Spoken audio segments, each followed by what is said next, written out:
சங்கீதங்களின் புஸ்தகம் 34 சங்கீதம் 18 சங்கீதம் 34:18. நொறுங்குண்ட இருதயம் உள்ளவர்களுக்கு கர்த்தர் சமீபமாயிருந்து நறுங்குண்ட ஆவி உள்ளவர்களை ரட்சிக்கிறார். நொறுங்குண்ட இருதயம் உள்ளவர்களுக்கு கர்த்தர் சமீபமாயிருந்து நறுங்குண்ட ஆவி உள்ளவர்களை ரட்சிக்கிறார். நான் நினைக்கிறேன், நாம் வாழ்கிற உலகமே ஒரு நொறுங்குண்ட உலகம் நான் நினைக்கிறேன். We live in a broken world. நீங்கள் எந்த பகுதியை திரும்பி பார்த்தாலும் இதில் ஆகிலும் பர்ஃபெக்ட் சீராக இருக்கிறது என்று பார்க்க ஒரு பகுதி கூட நம்ம கண்டுபிடிக்கவே முடியாது. நீங்கள் எந்த இடத்தை ஆகிலும் ஒரு பிரச்சனை இல்லாத, ஒரு குழப்பம் இல்லாத ஒரு இடம் நீங்க தேடுவீங்களானா அப்படி ஒரு இடத்தை நீங்க கண்டுபிடிக்கவே முடியாது. இந்த உலகமே ஒரு நொறுங்கி போன உலகமாக காணப்படுகிறது. நீங்கள் ஒரு வீட்டை ஒரு இடத்துல கட்டணும் அப்படின்னு தீர்மானிக்கும் போது வீடு எவ்வளவு செலவு பண்ணி கட்டினாலும் அதோட அஸ்திபாரங்களை பார்க்கும்போது பயமா தான் இருக்கு. கடந்த வாரம் மியான்மர், தாய்லாந்து போன்ற இடங்களில பல அடுக்கு மாடிகள் அப்படியே ஒரு சாதாரண டப்பாவை போல உடைந்து கீழே நொறுங்கி கிட்டத்தட்ட 3600 பேர் ஒரு சில நொடிகளிலே இறந்து போனார்கள் என்ற செய்தியை கேட்கும் போது எல்லாருக்குமே பயம்தான் வருது இல்லையா? நாம கட்டுற வீடுகள், நாம வாழ்கிற இடங்கள்லாம் எவ்வளவு பாதுகாப்பா இருக்கு, வெளியில பார்க்கும்போது அவ்வளவு அலங்காரமா இருக்கு. ஆனா உள்ளேயோ பூமியின் அடியிலே சூழ்நிலைகள் வந்து பாத்தீங்கன்னா எப்ப மாறும்னு யாருக்குமே தெரியாது. நான் சமீபத்தில் ஒரு ரிப்போர்ட்ல படித்தேன், ஒரு வருஷத்திற்கு இந்த நிலநடுக்கத்தினாலே மாத்திரம் கிட்டத்தட்ட 10,000 பேர் சராசரியாக எவ்ரி இயர் சாகுறாங்களாம். ஒவ்வொரு வருஷமும் 10,000 பேர் நிலநடுக்கத்தில் இறந்து போகிறார்களாம். சமீபத்தில் நடந்த மிகப்பெரிய ஒரு நிலநடுக்கம், இந்த 21வது நூற்றாண்டை எடுத்துக்கொண்டா 2004 ஆண்டு இந்தியன் ஓஷன்ல, நம்முடைய இந்திய அந்த கடல்ல, இந்திய பெருங்கடல்ல நடந்த பெரிய நிலநடுக்கத்தை பற்றி நாம் அறிந்திருக்கிறோம். அதுல வந்த நிலநடுக்கம் வந்து சுனாமியாக உருவெடுத்து, நான் படித்தேன், கிட்டத்தட்ட 2.25 லட்சம் மக்கள் இறந்து போனாங்களாம். ஜஸ்ட் ஃபியூ செகண்ட்ல 2.25 லட்சம் மக்கள் உலகம் முழுவதும் மரித்து போனதாக சொல்லுகிறார்கள். 2010 ஆண்டு அமெரிக்கா பக்கத்தில் இருக்க ஹைட்டி என்கிற இடத்துல நடந்த நிலநடுக்கத்துல ஒரு சில நொடிகள்ல 1,60,000 பேர் இறந்து போனார்கள் என்று சொல்லி செய்தி கேள்விப்படுறோம். 2008 ஆண்டு சிச்சுவான் என்ற எர்த்குவேக், நம்முடைய நார்த்ல காஷ்மீர் பக்கத்தில் நடந்த எர்த்குவேக்ல, அதாவது சைனா பக்கத்தில் நடந்த எர்த்குவேக்ல 87,000 பேர் ஒரு சில நொடிகள்ல அப்படியே மண்ணோடு மண்ணாக போனார்கள். 2005 ஆண்டு காஷ்மீர்ல ஏற்பட்ட நிலநடுக்கத்தில் பாகிஸ்தான்ல அதிகமாக பாதிப்பு ஏற்பட்டது. அதில் 87,351 பேர் ஒரு சில நொடியில மண்ணோடு மண்ணாக போனார்கள். 2023 ஆண்டு சமீபத்தில் சிரியாவில், டர்க்கியில நடந்த எர்த்குவேக்ல 62,000 பேர் இறந்து போனதாக நம்ம வாசிக்கிறோம். இதெல்லாம் என்ன சொல்லுதுன்னா, இந்த உலகமே பார்த்தீங்கன்னா இயற்கையும் உட்பட்டு தான் சொல்றேன். It's a broken world. எந்த இடம் பாதுகாப்பான ஒரு இடமாக இருக்கிறது போல தெரியல. இப்ப சில பேர் ஒரு நாள் ஒரு கட்டுரை ஒன்று எழுதப்பட்டிருக்கிறது, இந்த நிலநடுக்கங்கள் வந்து கட்டுமான பணியில் இருக்கிறவர்களை தான் அதிகமா பாதிக்குது. கட்டுமானத்துல அல்லது நம்ம மனுஷனால கட்டப்பட்ட கான்கிரீட் ஸ்ட்ரக்சர் இருக்கு பாருங்க, இந்த கான்கிரீட் ஸ்ட்ரக்சர்ல போய் உள்ள தங்குறதுனால தான் இவ்வளவு பேர் மரிச்சு போறாங்க. இதே நம்ம குடிசைகள்ல வாழ்ந்திருந்தா நம்ம எப்படி இருக்கலாமா? பாதுகாப்பா இருக்கலாம்.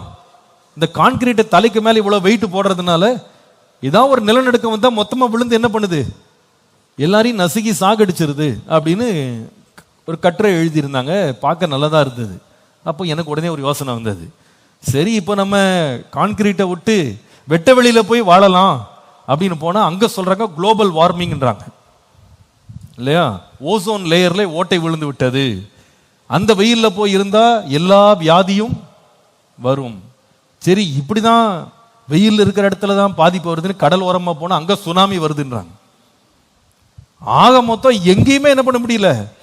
சரி, அப்ப இதெல்லாம் விட்டுட்டு காட்டுக்குள்ள போய் வாழலான்னு பார்த்தா போன மாசம் செய்தி கேள்விப்படுறோம், ஹாலிவுட் பக்கத்துல ஏக்கர் ஏக்கரா காடெல்லாம் எரிஞ்சு அழிஞ்சு அதுல ஆயிரக்கணக்கான பேர் இறந்து பல பல கோடி சொத்துக்கள் என்ன ஆனதான் முழுவதும் அழிஞ்சு போனது. எல்லாமே எதனாலன்னு கேட்டா காட்டுல வந்த தீ.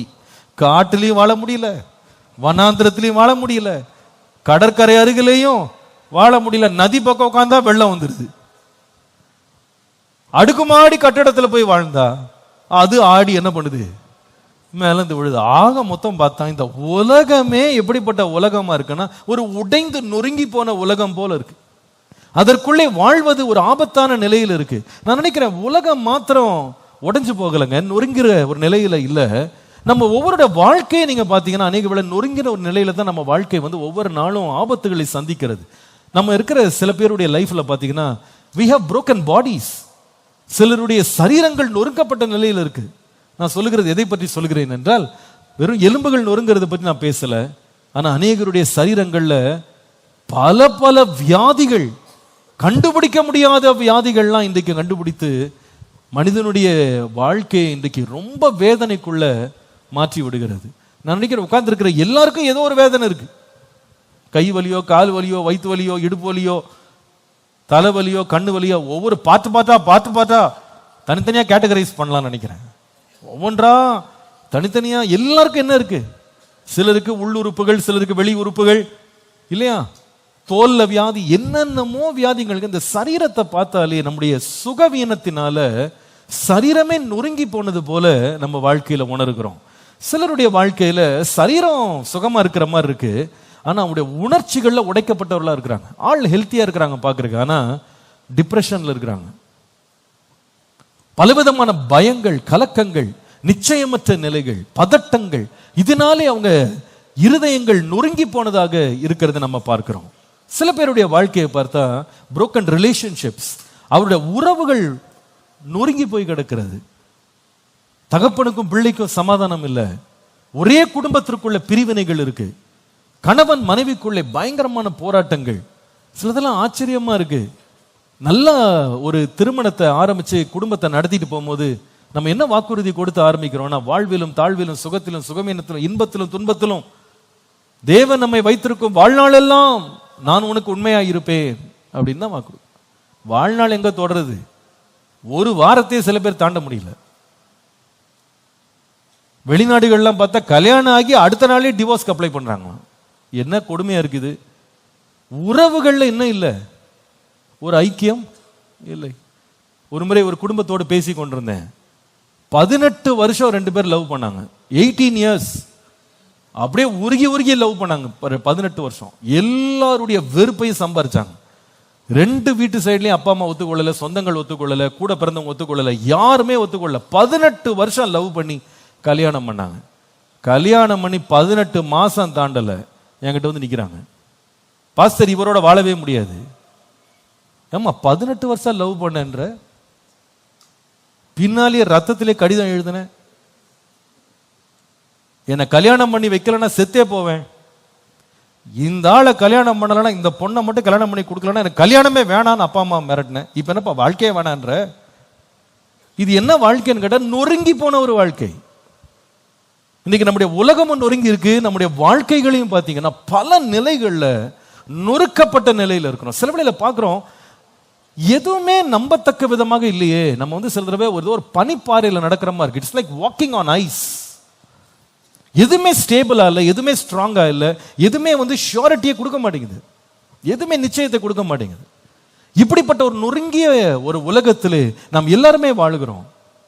இந்த நொறுங்கின வாழ்க்கையில ஒரு நொறுக்குதல் வந்து ரொம்ப வேதனையானது. என்ன தெரியுமா? நொறுங்குண்ட இருதயம். நொறுங்குண்ட இருதயம். உடம்பு சரியில்லை கூட ஒரு டாக்டர்கிட்ட போயிடலாங்க, போய் மாத்திரை ஏதாவது வாங்கி போட்டு வலியை நிறுத்திடலாம்.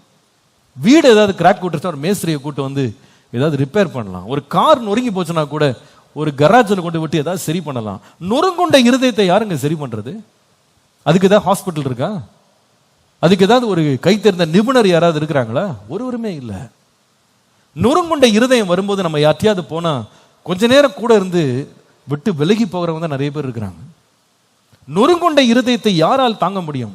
நீதிமொழிகள் 18ஆம் அதிகாரம் 14ஆம் வசனத்தை நாம் வாசிக்கும் போது, நீதிமொழிகள் 18:14 வாசிக்கும் போது ஞானி சொல்லுகிறார், மனுஷனுடைய ஆவி அவன் பலவீனத்தை தாங்கும், முறிந்த ஆவியை யாரால் தாங்கக்கூடும்? முறிந்த ஆவின்றது முறிந்த இருதயம், உடைந்து போன இருதயத்தை யாரால் தாங்க முடியும்? யாரால் தாங்க முடியுமா? யாராலையும் தாங்க முடியாது. நான் நினைக்கிறேன் நம்ம வாழ்க்கையினுடைய இருதயம் நொறுங்கி போகிறது ரொம்ப துக்கமான ஒரு காரியம், வேதனையான காரியம், தாங்க முடியாத ஒரு காரியம். நான் நினைக்கிறேன் ஒரு பாத்திரத்தை போலதான் நம்முடைய இருதயம். ஒரு பாத்திரம் உடைஞ்சிருச்சு வச்சிடுங்களேன், அந்த பாத்திரத்துக்குள்ள நம்ம ஊற்றி வைக்கிற எல்லாமே உள்ள இருக்க முடியாது, அது வெளியே வழிஞ்சிரும். அதோட கெப்பாசிட்டி ஒன்றும் இல்லாமல் போயிடும் இல்லையா? அது ஒரு லிட்டர் பிடிக்கிற ஒரு பெரிய பாத்திரமா இருந்து அது மட்டும் நொறுங்கிருச்சு அப்படின்னா, அந்த நொறுங்கின பாத்திரத்தில் மிச்சமா இருக்கிறது பார்த்தீங்கன்னா ஒரு சில எம்எல் மட்டும்தான் இருக்கும், அவ்வளவுதான். அத்தனையும் வீணா போயிடும். அதே போலதான் ஒரு மனுஷனுடைய இருதயம் நொறுங்கும் போது பாருங்க, அவனுக்கு இருக்கிற எவ்வளவோ திறன்கள் எல்லாம் வேஸ்டா போய் அவனால எதுவும் செய்ய முடியாதபடி அற்பமான காரியங்களை செய்து பலவீனப்பட்ட நிலையில் அவன் மாறி போகிறான். நொறுங்குண்ட இருதயம். நான் நினைக்கிறேன் இந்த நொறுங்குண்ட இருதயம்ன்றது நம்முடைய வாழ்க்கையின் எல்லா பகுதிகளையும் அது ஆக்கிரமிக்க ஆரம்பிக்குது. இருதயம் மட்டும் நொறுங்குண்டுருச்சுன்னா எல்லா பகுதியும் ஒவ்வொன்றா அஃபெக்ட் ஆக ஆரம்பிக்குது. நீதிமொழிகள் 17ஆம் அதிகாரம் 22ஆம் வசனத்தை வாசிக்கும் போது, நீதிமொழிகள் 17:22, மனமகிழ்ச்சி நல்ல ஔஷதம், நல்ல மருந்து, முறிந்த ஆவியோ எலும்புகளை கூட உலர பண்ணுமா. எலும்பை காய வச்சிருமா. It will dry up the bones. A broken heart. இருதயம் சரீரத்தையும் பாதிக்க ஆரம்பிக்கும். அதனாலதான் நீதிமொழிகள் 4:23 வாசிக்கும் போது ஞானி சொல்லுவார், எல்லா காவலோடும் உன் இருதயத்தை காத்துக்கொள், ஏனென்றால் அதனிடத்திலிருந்து ஜீவ ஊற்று என்ன செய்யும்? புறப்படும்.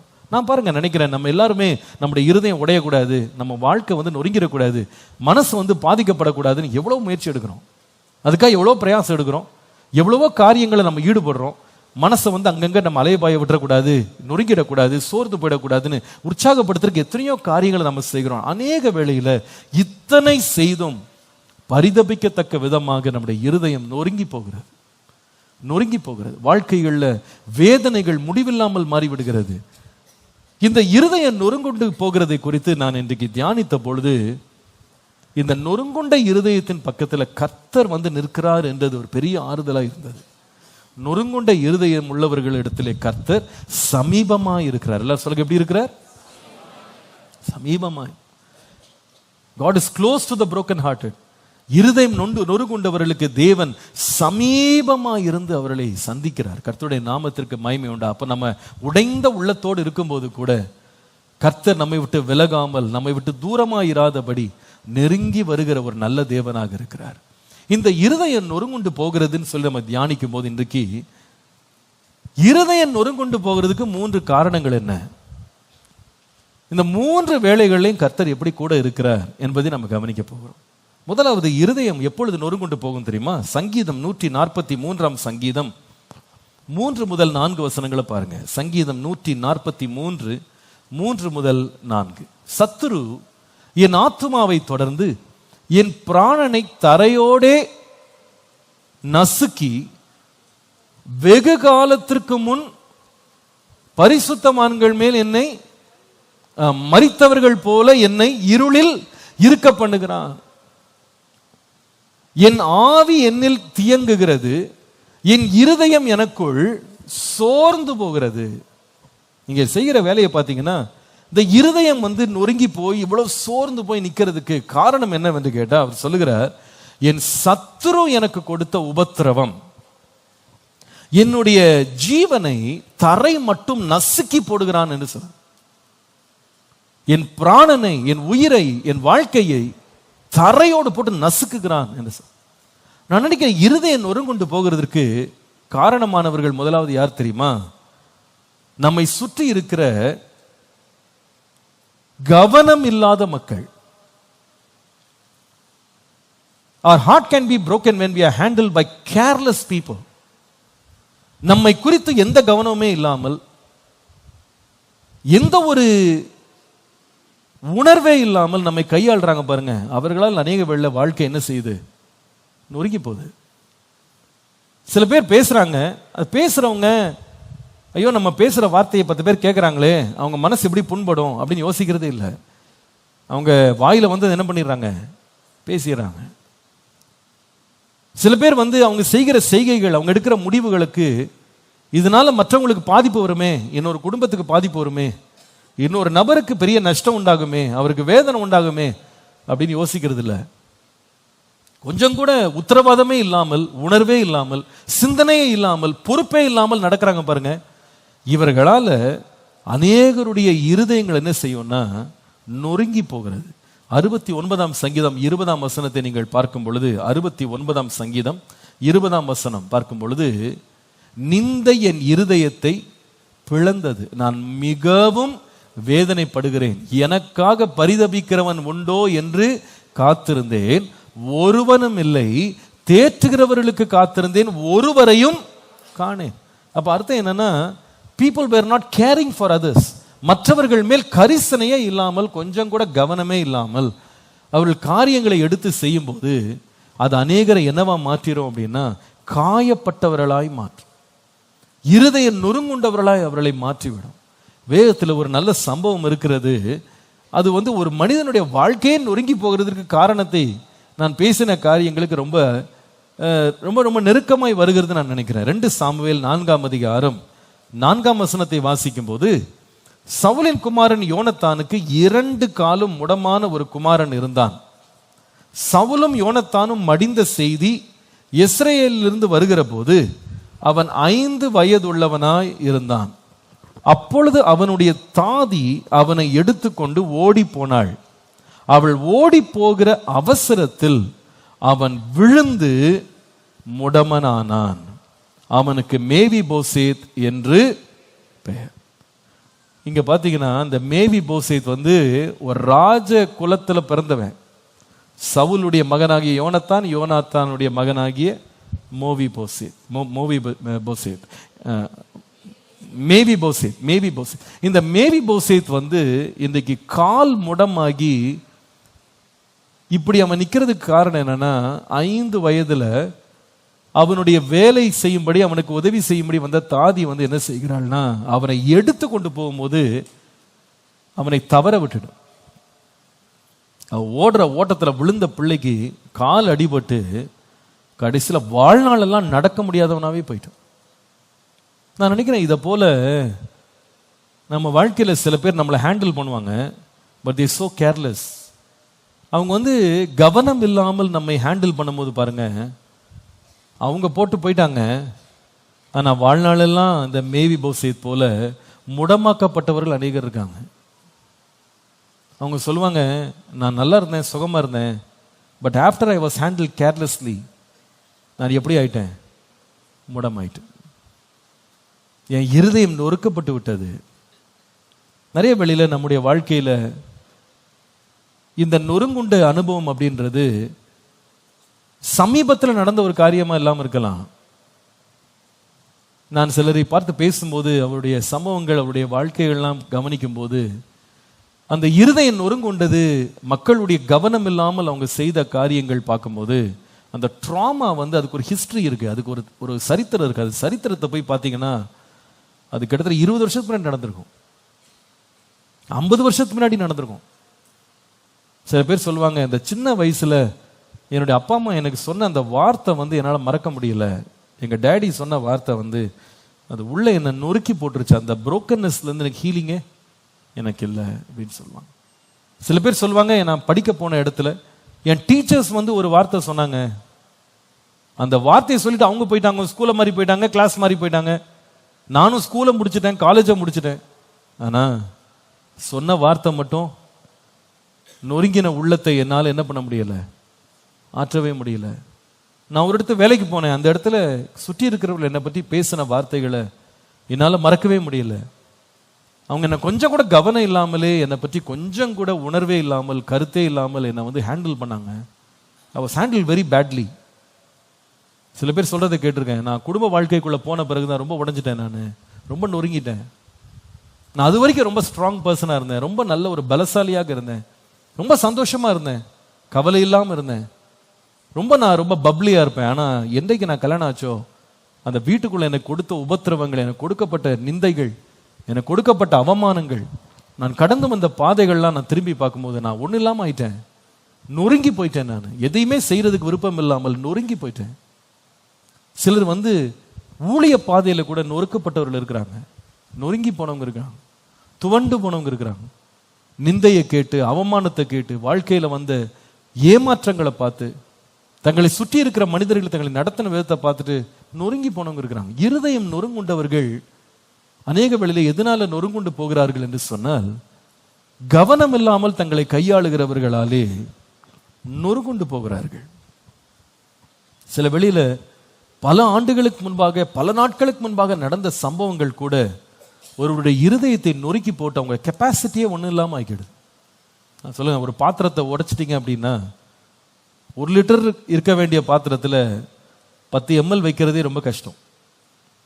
அதே போல் அநேகருடைய வாழ்க்கை இன்னொருவரால் நொறுக்கப்பட்ட பிறகு அவங்க எதையுமே ஹேண்டில் பண்ண முடியாத lack of capacity, lack of strength, lack of charisma எல்லாமே அவங்க இழந்து போயிடுறாங்க. சில வேளையில் அந்த வேதனை பல விதங்களில் வெளிப்படுகிறது, பல நிலைகளில் அவங்க வாழ்க்கையில் வெளிப்படுகிறது. சிலர் ஒரு விதமா வாழ்றாங்க, நடக்கிறாங்க, பேசுறாங்க, அவங்க பதில் சொல்றாங்க அப்படின்னு பார்த்தா இதுக்கு எல்லாத்துக்கு பின்னால பார்த்தீங்கன்னா ஒரு பெரிய நொறுங்குதல் அவங்க லைஃப்ல இருக்கும். நான் இந்த மாதிரி பேசுற ஆளே கிடையாது, இந்த மாதிரி நடந்துக்கிற ஆளே கிடையாது, ஆனா என்னை இந்த மாதிரி ட்ரீட் பண்ணி என்னை உடைச்சு என் வாழ்க்கையில எல்லாமே என்ன ஆகுது, கண்ட்ரோலே இல்லாம லீக் ஆகுது, என் வாழ்க்கையில எதுவுமே என்னால் கட்டுப்படுத்த முடியல அப்படின்றோம். பாருங்க, நிறைய வேளை நொறுங்கி போயிட்டோம் அப்படின்ன உடனே அநேகர் இந்த நொறுங்கின பாத்திரத்தை தங்க பக்கத்தில் வைக்க மாட்டாங்க, நொறுங்கின பாத்திரத்தை தூக்கி தான் போடுவாங்க. ஆனால் வேதம் சொல்லுகிறது, மனிதனால் நொறுங்கப்பட்ட ஒரு வாழ்க்கையை கூட கர்த்தர் அசட்டை பண்ணாமல், தூக்கி எறியாமல், நொறுங்குண்ட இருதயம் உள்ளவர்களுக்கு தேவன் சமீபமாய் இருக்கிறார். ஹல்லேலூயா, சமீபமாய் இருக்கிறார். யோசேப்பின் வாழ்க்கை ஒரு விதமான நொறுங்குண்ட வாழ்க்கை தான். அவனுடைய வாழ்க்கை இந்த மேவி போசேத்தை எப்படி அவனுடைய தாதி தூக்கி போட்டாலோ, போட்டு அவன் முடமாக மாறிவிட்டானோ, அதை போலதான் யோசேப்பின் வாழ்க்கையை தூக்கி போட்டது அவன் சொந்த பெற்றோர். He was dropped as a child. அவன் தன்னுடைய பெரிய தரிசனங்களை சொல்லும்போது அதெல்லாம் எப்படி நடக்கும் அப்படின்னு தூக்கி போட்டாங்க. அவனுடைய சொந்த சகோதரர்கள் அவனுக்கு ஆதரவு கொடுக்க வேண்டியவங்க அவனுடைய சொப்பனங்களாலே அவனை வெறுத்து அவனை அந்நியர் இடத்துல தூக்கி போட்டாங்க. அவன் வேலைக்கு சேர்ந்த போர்த்திபார் வீட்டில் இவன் நிமித்தமாக ஒரு பெரிய ஆசீர்வாதமும் பெரிய செழிப்பும் வந்தபோது போர்த்திபாரின் மனைவி அவனை தூக்கி எறிந்தாள். நொறுக்கப்பட்ட நிலை, சிறைச்சாலையிலே காரணமே இல்லாமல் உட்கார்ந்திருந்தவனை நன்மை செய்ய போய் அந்த மந்திரி இவனை மறந்து தூக்கி போட்டான். இப்படி அநேக வேளையில யோசேப்பு தூக்கி போடப்பட்டாலும் கர்த்தர் சொல்கிறார், கர்த்தர் யோசேப்போடே இருந்தார். நம்ம வாழ்க்கையில மனிதர்கள் நம்மை தவறாய் நடத்தி, நம்மை கையாள தெரியாமல், உத்தரவாதம் இல்லாமல், கவனம் இல்லாமல் கையாண்டு நாம் நொறுக்கப்பட்ட நிலையில இன்னைக்கு இருந்தாலும் கர்த்தர் நொறுங்கி போன இருதயம் உள்ளவர்களுக்கு தேவன் சமீபமா இருக்கிறார். ஒருவேளை இந்த காலையில இந்த செய்தியை கேட்கும் போது நீங்க சொல்லலாம், பாஸ்டர், இந்த குறிப்பிட்ட நபராலே, இந்த மக்களால நான் தூக்கி எறியப்பட்டு நொறுக்கப்பட்டு கிடக்கும் போது எனக்கு அப்புறமா யாரையுமே பார்க்க பிடிக்கல, யாரோடையுமே பேச பிடிக்கல, யாரோடையுமே பழக பிடிக்கல, தனிமையா இருக்கணும்னு தான் எனக்கு தோணுது அப்படின்னு சொல்றீங்களா? நீங்க தனிமையா இருக்க வேண்டிய அவசியம் இல்லை. ஏனென்றால் நொறுங்குண்ட இருதயம் உள்ளவர்களுக்கு கர்த்தர் சமீபமா இருக்கிற தேவனா இருக்கிறார். ஹல்லேலூயா. எவ்வளவு நாம் நொறுங்குண்டு இருந்தாலும் கர்த்தர் தேற்றி ஆற்றுகிற தேவனாக இருக்கிறார். நமக்கு சமீபமா இருக்கிற தேவனா இருக்கிறார். அவருடைய கரங்கள் நம்ம விட்டு விலகவே இல்லை. ஹல்லேலூயா. எனக்கு உடைஞ்சு கிடக்கிற நேரத்துல, ஒன்றுமே முடியலன்னு நினைக்கிற நேரத்துல, ஆண்டவரே நீங்க என் கூட இருந்து என்னை நடத்துகிறதற்காக, என்னை பராமரிக்கிறதற்காக, என்னை பாதுகாக்கிறதற்காக, ஆண்டவரே என்னை சுற்றிலும் நீர் கேடகமா இருப்பதற்காக நன்றி. எத்தனை பேர் ஆண்டவருக்கு நன்றி சொல்ல விரும்புறீங்க? ஹல்லேலூயா, ஹல்லேலூயா. நன்றி ஆண்டவரே. ஓ என் இயலாமையோ நீர் செயல்படுவி, உம் கரம் என்னை விலகாதிருக்கும். என் இயலாமையோ நீ செயல்படுவி, உம் கரம் என்னை விலகாதிருக்கும். மலைகளை பெயர்ப்பீர் என்றார், என் தடைகள் உமக்கு எம்மாத்திரம். மரித்தோரை எழச்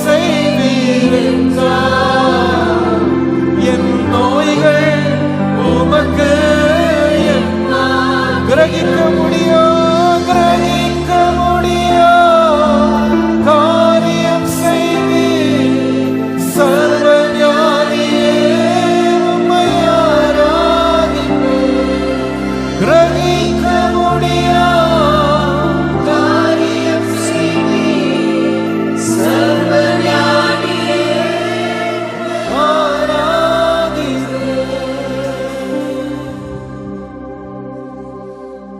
நான் இயலாத ஒரு நிலையில் இன்னைக்கு இருக்கலாம், ஒரு நொறுக்கப்பட்ட உடைக்கப்பட்ட நிலையில் இருக்கலாம். ஆனா என்னை விட்டு விலகாத ஒரு தேவன் இருக்கிறார், என்னை கைவிடாத ஒரு தேவன் இருக்கிறார். ஆதியாகமம் 49, 23, 24 சொல்லுகிறது, வில்வீரர் அவனை மனமடிவாக்கினார்கள், அவன் மேல் எய்தார்கள், அவனை பகைத்தார்கள். ஆனால் அவனுடைய வில் உறுதியாய் நின்றது. அவன் புயங்கள் யாக்கோபுடைய தேவன் வல்லவரால் கரங்களால் பலத்தன. எப்ப தெரியுமா? ஒரு நொறுங்குண்ட நிலையில வில்வீரர்களால் மனமடிவாகி இருதயம் நொறுங்குண்டு இருக்கும் போது கர்த்தருடைய கரம் அவனை பலப்படுத்தினது. ஹல்லேலூயா. இன்றைக்கு அதை கர்த்தர் செய்ய வல்லவர். நம்புறீங்களா? அத உத்தரவாதம் இல்லாத மனிதர்கள், கவனம் இல்லாத மனிதர்கள் போகிற போக்குல நம்மளை தூக்கி போட்டு உடைச்சிருக்கலாம். அவங்க கவனம் இல்லாம போயிடலாம். கள்ளர் கையிலே அகப்பட்டு குற்றுயிராய் கிடக்கிற மனிதனை போல வழியில கிடக்கலாம். எல்லாரும் விலகி போனாலும் விலகாமல் நம் அருகே வந்து நம்மை தூக்கி நிறுத்துகிற ஒரு கரம் நம்மோடு இருக்கிறது. விசுவாசிக்கிறவங்க ஆமென் சொல்லுங்க. என் தேவன் எனக்கா ஏதாகிலும் செய்திடுவார் என்றாகிலும் என்னை மறந்தது உண்டா? என் தேவன் எனக்கா ஏதாகிலும் செய்திடுவார் என்றாகிலும் என்னை மறந்தது உண்டா? என் தேவன் எனக்கா செய்திடுவார் என்றாகிலும் என்னை மறந்தது. கரங்களை உயர்த்தி கிரகிக்க முடியா காரியம் செய்தீர். சர்வஞானியே கிரகிக்க முடியா காரியம் செய்தீர். சர்வஞானியே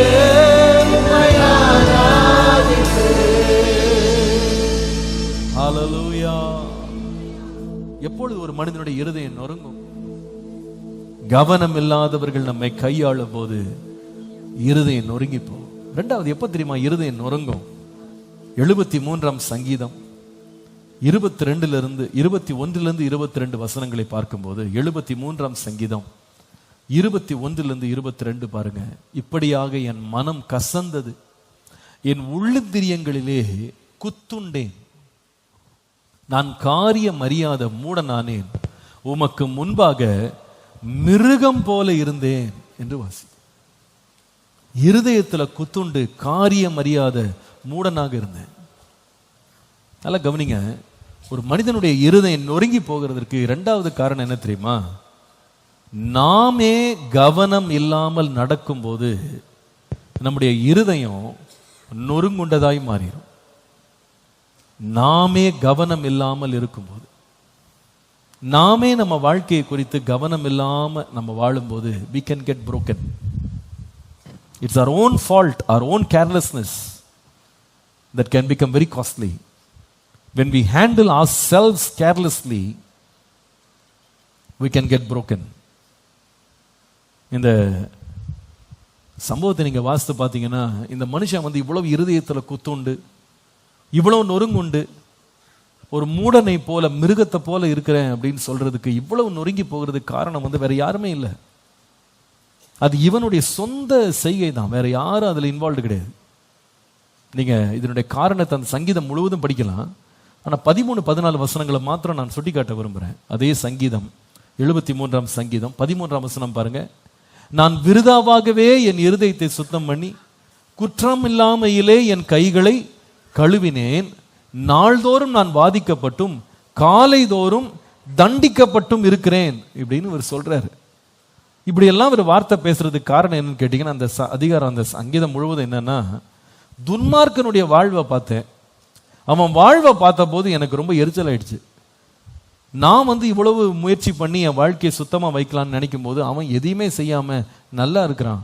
அவனுக்கு எந்த பிரச்சனையுமே வரல, எந்த இடுக்கணும் இல்லை, எந்த போராட்டம் இல்லை, எந்த தொல்லையும் இல்லை, நல்லா இருக்கிறானே. அதை பார்த்த உடனே என்ன பண்ணேன்? இருதயத்துல குத்துண்டவனானே. பாருங்க, நம்ம வாழ்க்கையில நம்முடைய இருதயம் நொறுங்கிறதுக்கு சிலர் காரணமா இருக்கலாம். நம்மளை தவறா நடத்தி தூக்கி போட்டதுனால நம்ம உடைஞ்சு போய் உட்கார்ந்துருக்கலாம். ஆனா சில வேளையில நம்முடைய இருதயம் நொறுங்குண்டு போறதுக்கு வேற யாருமே காரணம் இல்லைங்க, நம்ம தான் காரணம். நாமே தேவையில்லாத எண்ணங்களுக்கு இடம் கொடுத்து, தேவையில்லாத வாழ்க்கையில சில தவறான நம்ம தீர்மானங்களை எடுத்து, தவறான பாதையில் நம்ம போகும்போது நொறுங்காம இருக்கவே மாட்டோம். நீங்க நிறைய வேளையில காரை, ஒருத்தருடைய காரையோ பைக்கையோ எடுத்து பார்த்தீங்கன்னா, அதுல சில வருஷங்கள் அவங்க ஓடிட்டாங்க அப்படின்னா அந்த கார்ல நிறைய ஸ்கிராச்சஸ், டென்ட் எல்லாம் அங்கங்க இருக்கும். அப்போ என்னங்க இப்படி டென்ட் ஆயிடுச்சு அப்படின்னு கேட்டா சில பேர் சொல்லுவாங்க, சும்மா நிறுத்தி இருந்தாங்க, பின்னாலே என்ன பண்ணான், கவனம் எல்லாம் மோதிட்டு போயிட்டான், அதனாலதான் இந்த இடம் என்ன ஆயிடுச்சு, உடைஞ்சு போச்சு அல்லது டென்ட் ஆயிடுச்சு அப்படின்வாங்க. சில வாகனங்கள்ல பாத்தீங்கன்னா டென்ட் இருக்கும். என்னப்பா இதுக்கு ஏன் இப்படி டென்ட் ஆச்சுன்னு கேட்டா, நான் முன்னாலேயே பார்த்துட்டு பின்னால போனேன், பின்னால போய் என்ன ஆயிடுச்சு, இடிச்சிருச்சு. அந்த பொருளை நான் கவனிக்கல, அந்த காரியம் அங்க இருக்கு நான் பார்க்கல, போய் இடிச்ச பிறகுதான், சத்தம் வந்த பிறகுதான் தெரியுது, பின்னாடி பார்த்தா முழுசும் வளைஞ்சு நெளிஞ்சு போச்சு. ஸோ இந்த மிஸ்டேக்குக்கு, இந்த புரோக்கனஸ்க்கு வேற யாருமே காரணம் இல்லை. யார் தான் காரணம்? இவர் ஒருத்தர் தான். யாரையும் குற்றம் சொல்லவே முடியாது. கவனம் இல்லாம ஓட்டிட்டு நிறைய வெள்ள உடைஞ்சு போறோம். நிறைய லைஃப் கூட அதே மாதிரி தான். Nobody is to blame, nobody is to blame. யாரையுமே நம்ம குற்றம் சொல்லவே முடியாது. நம்முடைய இருதயம் நிறைய வேளை நொறுங்குண்டு போகிறதுக்கு நாமே நம்மளை ஹார்ம்ஸ் வேல கொண்டு வச்சுட்டோம். நாம சில வேளையில அனாவசியமான வார்த்தைகளை பேசுனது, தவறான முடிவுகளை எடுத்தது, நம்ம நேர்மையான பாதையில் நடக்காம குறுக்கு வழிகளில் போனது, நம்முடைய லைஃப்ல துன்மார்க்கத்துக்கு இடம் கொடுத்தது, நம்ம வாழ்க்கையில வீண் சிந்தனைக்கு இடம் கொடுத்தது நிறைய பேர் நம்முடைய உள்ளத்தை உடைச்சிருச்சுங்க. It has opened our hearts to brokenness. அநேகர் இதுல கவனம் இல்லாம செயல்பட்டுறாங்க, பின்னால ரிக்ரெட் பண்றாங்க, பின்னால மனம் வருத்துறாங்க. ஐயோ, இப்படி நான் கேட்காம போயிட்டேனே, என் போதகருடைய சொல்ல கேட்காம போயிட்டேனே, எங்க அப்பா அம்மா சொல்லும் போது நான் கேட்கலையே, நான் கொஞ்சம் கூட கவனம் இல்லாம என் வாழ்க்கையை நடத்திட்டேனே, ஐ எம் டென்டட் நவ். நான் இடிச்ச பிறகு என்னை கவனிக்கிறதுக்கு இப்போ யாருமே இல்லை. இந்த சங்கீதக்காரனை பார்த்தீங்கன்னா இப்படி இருதயம் நொறுங்குண்டு குத்துண்டு இப்படிலாம் இருக்கிறதுக்கு காரணம் என்னன்னா, இவர் வழியை அவர் பார்த்துட்டு போயிட்டே இருந்திருக்கலாம். ஆனால் இவர் என்ன செய்தாருன்னா, பக்கத்தில் இருக்கிற துன்மார்க்கனுடைய வாழ்வை பார்க்க ஆரம்பிச்சாரு. இது இவருக்கு அவசியம் இல்லாத வேலை. வேதம் சொல்லுது, பிறனுடைய மனைவி இச்சிக்காத, பிறனுடைய பொருளை இச்சிக்காத, கழுதை இச்சிக்காத, எதையும் இச்சிக்காத, உன் வழியை நீ பார்த்துட்டு போப்பா, போதும் என்ற மனதுடனே இருன்னு சொன்னார். ஆனா இவன் என்ன செய்கிறான்னா, துன்மார்க்கன் வளர்றானா அதை அவர் போய் ஃபோக்கஸ் பண்ணாரு. அதையே பார்த்துக்கிட்டு, அதையே நோக்கிட்டு, அதிலே அவர் கவனம் செலுத்தும் போது கடைசியில் சொல்ல, இருதயம் குத்துண்டேன், இருதயம் நொறுங்குண்டேன். கடைசியில் சொல்ல, எதுக்காக நான் இப்படி இருக்கணும், எதுக்காக அப்படி வாழணும், எதுக்கு எப்படி நான் சுத்தமா இருக்கணும், எதுக்கு பரிசுத்தமா இருக்கணும், எதுக்கு ஜெபம் பண்ணணும், எதுக்கு கர்த்தரை தேடணும், எதுக்கு நீதியா நடக்கணும். அப்போ ஸ்பிரிச்சுவல் லைஃபுடைய மொத்த ஃபவுண்டேஷனுமே பிரேக் ஆச்சு. ஏன்னு கேட்டா, இவர் சும்மா இவர் வழியை பார்த்துட்டு போயிருக்கலாம். சங்கீதக்காரன் அதான் திரும்ப சொல்லுவாரு, எனக்கு மிஞ்சின காரியங்களை நான் தலையிட மாட்டேன். நிறைய காரியங்களை நாம தேவையில்லாம தலையிட்டு தான் நிறைய வேளை நம்ம நொறுங்கி போறோம், உடைஞ்சு போறோம். கர்த்தர் நமக்கு வச்சிருக்கிற ஓட்டத்தில் நம்ம பொறுமையா ஓடி இருந்தா அநேக வேளை எந்த ஆக்சிடென்ட்டுமே வந்திருக்காது. நிறைய வேளையில நமக்கு மிஞ்சின அடுக்காத காரியங்கள்ல போய் நம்ம ஈடுபட்டு, நம்ம தேவையில்லாத ஒரு பாதையை தெரிந்து கொண்டு தவறான காரியங்களை நம்மையே நாம ஈடுபடுத்த கொள்ளும் போது அநேக வேளை நம்ம இருதயம் நொறுங்குண்டவர்களாம். சில வேளையில பாத்தீங்கன்னா, கவனம் இல்லாம நம்ம செய்கிற காரியங்களை சுதாரித்து செய்யாமல் அவசரத்தினால நம்ம செய்யற, பொறுமை இல்லாம நம்ம வாழ்க்கையில் செய்தவைகள் எத்தனை நம்ம உள்ளத்தை நொறுக்கி இருக்கு தெரியுமா? இன்னைக்கு அநேக வழியில நம்ம எக்ஸ்பீரியன்ஸை நம்புறோம். ஓ, எனக்கு நிறைய அனுபவம் இருக்கு, இதெல்லாம் எனக்கு ரொம்ப பழக்கமானது, இதெல்லாம் நான் சாதாரணமா செய்வேன். சில பேர் அப்படிதான் வீட்டிலே தடிக்க விழுந்தவங்களா இருக்காங்க, தெரியுது, வீட்டிலேயே விழுந்து கால் உடைச்சவங்களா இருக்காங்க. போன 2 வாரத்திலேயே நிறைய பேர் எனக்கு ஃபோன் பண்ணி, கால் உடைச்சு போச்சு, கை உடைச்சு போச்சு, எங்க உடைச்சிங்கன்னு கேட்டா, வீட்டுக்குள்ளே தான் உடைச்சேன். யாராவது தள்ளி விட்டாங்களா? யாரும் தள்ள, நானே தான் விழுந்தேன். இது ஏன் இப்படி விழுந்தாங்கன்னு கேட்டா, அவங்களுக்கு என்ன தைரியம்னா, இது நம்ம கட்டின படிக்கட்டு, நம்ம இத்தனை வருஷமா இறங்கி ஏறின படிக்கட்டு, இதுல என்ன ஆயிட போகுது, எதையோ யோசிச்சுட்டு போனை பேசிக்கிட்டு நியூஸை பார்த்துக்கிட்டே இறங்கியிருக்காங்க. இவங்க விழுந்தது நியூஸ் ஆகி போயிடுச்சு இப்போ எல்லா இடம், இல்லையா? இது என்னன்னு கேட்டா அந்த எக்ஸ்பீரியன்ஸ் வந்து அவங்களுக்கு என்ன கொடுக்குதுன்னா, உனக்கெல்லாம் ஒண்ணுமே ஆகாது, அதெல்லாம் மற்றவங்களுக்கு தான் ஆகும். நீலாம் யாரு, உன் உடம்பு எப்படிப்பட்ட உடம்பு, நீ கால் பதிச்சா எப்படி இருக்கும், அந்த மாதிரி ஒரு தைரியம் தான் உங்களுக்கு, வேற ஒன்றும் இல்லை இல்லையா. அதெல்லாம் ஒன்றும் ஆகாது, அதெல்லாம் நான் பார்த்துக்கிடுவேன். சில பேர் மரமே ஏற தெரியாது, சும்மா கிடக்கிற மரத்தை இவங்களா ஏறுற, நான் வெட்டி முறிப்பேன்ட்டு கடைசியில் மரம் முறியல, இவங்க தான் முறிச்சிட்டாங்க, மரம் ஜிம்முன்னு உட்காந்துருக்காது இல்லையா. இது என்ன, இவங்களுக்கு அடுக்காத வேலையை செய்யறது, இவங்களுக்கு தகுதி இல்லாத வேலைகளில் போய் ஈடுபட்டுட்டு கை கால் உடைஞ்சது போல நிறைய பேர் தங்கள் லைஃப்ல வந்து அவங்களுக்கு அவசியம் இல்லாத வேலைகளில் போய் தங்களை ஈடுபடுத்திக் கொள்றது, வழிகளை தாறுமாறாக்குறது, தவறான முடிவுகளை எடுக்கிறது. சில வேளையில பாருங்க, நம்ம சில காரியங்களை வந்து இதெல்லாம் ஒன்றாகாது நினைச்சிட்டு போறோம். விசேஷமா ரிலேஷன்ஷிப்ஸ், உறவுகள். நான் சில பேர் பார்த்துருக்கேன், கல்யாணம் ஆகிற வரைக்கும் ஒரு விதமா இருப்பாங்க, கல்யாணத்துக்கு அப்புறம் அவங்க எல்லாமே ஒரு மாதிரி மாறிடுவாங்க, ஆட்டிடியூடே மாறிடும். கல்யாணத்துக்கு முன்னால வரைக்கும் பார்த்தீங்கன்னா ரொம்ப பவ்யமா, ரொம்ப தாழ்மையா, எதுக்கெடுத்தாலும் ரொம்ப இணக்கமா, என்ன சொன்னாலும் செய்யறேன் அப்படின்ற மாதிரி தான் இருப்பாங்க. கல்யாணம் ஆன உடனே அவங்களுக்கு வந்து லைசன்ஸ் கிடைச்சிச்சு. இப்போ எங்க ஓடிடுவான் அவன், என்ன விட்டு எங்க ஓடிடுவான், சர்டிபிகேட்ல கையெழுத்து போட்டாச்சு, கல்யாணம் ஆயிடுச்சு, இனி நான் சொல்றதான் சட்டம், இவங்க உடனே ஆட்சியை பிடிச்சிருவாங்க. சில கணவன்மார் கல்யாணத்துக்கு முன்னாடி வேற மாதிரி இருப்பாங்க, கல்யாணத்துக்கு அப்புறமா அவங்களும் என்ன பண்ணிடுவாங்க, அது வந்து டேக் ரிலேஷன்ஷிப் ஃபார் கிராண்டட், என்ன செஞ்சாலும் ஒன்றும் ஆகாது, அதெல்லாம் பார்த்துக்கலாம். கடைசியில் பார்த்தீங்கன்னா கொஞ்ச நேரத்தில் இந்த மாதிரி உறவுகளை சரியாக கையாளாமல் போனதுனால, அதை வந்து ரொம்ப கேஷுவலாக எடுத்ததுனால, தே ஹேவ் broken hearts, இருதயம் நொறுங்குண்டவர்களாய் மாறி விடுகிறார்கள். சில பேர் பார்த்தீங்கன்னா சில எல்லைகளை தாண்டதுனாலேயே அவங்க இருதயம் நொறுங்குண்டவர்களாக மாறிடுறாங்க. they have taken things to the excess. எல்லைகளை மீறி தாண்டி போகும்போது அவங்க இருதயம் நொறுங்குண்டவர்களாக இல்லாமல் திரும்பி வருகிறதே இல்லை. சில பேர் நல்லதான் போயிட்டு இருப்பாங்க, திடீர்னு வேறு ஒருவனுடைய மேலே அவங்க டிஸ்ட்ராக்ஷன் அப்படி திரும்புவாங்க. ஐயோ, அந்த துன்மார்க்கன் வாழ்வை பார்த்தேன், உலகத்தில் எல்லாரும் இப்படி இருக்காங்க, நல்லா இருக்கிறாங்க, அவங்க அப்படி என்ஜாய் பண்ணுறாங்க, அப்படி திரும்பினாங்க, அவ்வளோதான். they get broken. தீனாளை பற்றி வாசிக்கிறோம் இல்லையா, தேசத்தின் பெண்களை பார்க்கறதுக்காக வீட்டை விட்டு கிளம்புனா, திரும்பி வரும்போது she was not the right person, she was not in her original state, நொறுக்கப்பட்டவளை திரும்ப வந்தார். நிறைய பேர் இன்னைக்கு ஸ்கூல் படிக்கிற வரைக்கும் பிள்ளைங்க நிறைய பேர் ரொம்ப ஒழுக்கமாக இருக்காங்க, ரொம்ப ஆவிக்குரியவங்களா இருக்காங்க, ரொம்ப பக்தி உள்ளவங்களா இருக்கிறாங்க.